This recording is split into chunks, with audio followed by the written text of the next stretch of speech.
처음에는 대수롭지 않게 생각합니다. 손끝이 찌릿하거나 발바닥 감각이 이상해도 잠깐 그러겠지 하고 넘기는 경우가 많습니다. 그런데 이런 증상이 반복되기 시작하면 몸속에서는 이미 이상이 진행되고 있을 가능성도 있습니다. 특히 당뇨는 손발 저림으로 시작되는 경우가 많다고 이야기됩니다. 5초 뒤부터 진짜 중요한 이야기가 시작됩니다.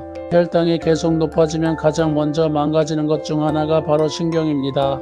몸속 작은 혈관들이 손상되면서 신경에 제대로 영양 공급이 안 되기 때문입니다.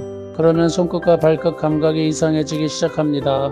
처음에는 저린 느낌 정도지만 점점 화끈거리거나 감각이 둔해지는 경우도 많습니다. 특히 밤이 되면 증상이 심해지는 사람들도 많습니다.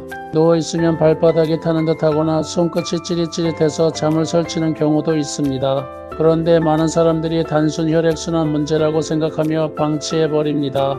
당뇨성 신경병증은 생각보다 무서운 합병증입니다.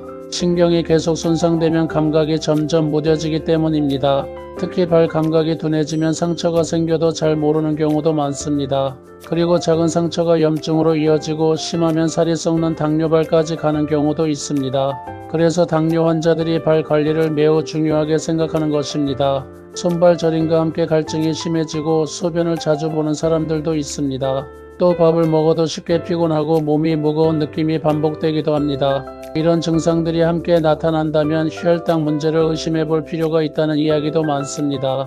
특히 단 음식과 탄산음료, 밀가루 음식과 야식이 반복되면 위험은 더 커질 수 있습니다. 운동 부족과 스트레스, 잠 부족까지 겹치면 혈당은 더 쉽게 무너지는 경우가 많기 때문입니다. 그런데 무서운 것은 몸이 망가지기 전까지 특별한 증상이 없는 사람들도 많다는 점입니다. 이런 귀한 정보 정성껏 만들어서 알려드리는데 구독 안 누르시고 그냥 가실 건가요? 손발 저림은 단순 노화가 아닐 수도 있습니다. 몸속 혈관과 신경이 보내는 경고일 가능성도 있기 때문입니다. 특히 당뇨는 조용히 진행되다가 어느 날 합병증으로 무섭게 나타나는 경우가 많습니다. 그래서 많은 의사들이 반복되는 손발 저림을 가볍게 넘기지 말라고 이야기합니다. 특히 가족력이 있거나 비만, 고혈압이 있는 사람들은 혈당 검사를 한 번쯤 받아보는 것이 중요하다는 말도 계속 나옵니다.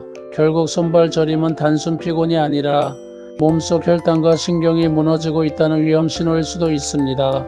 그리고 많은 사람들이 당뇨의 무서움을 손발 감각이 이상해진 뒤에야 뒤늦게 실감하는 경우도 많습니다.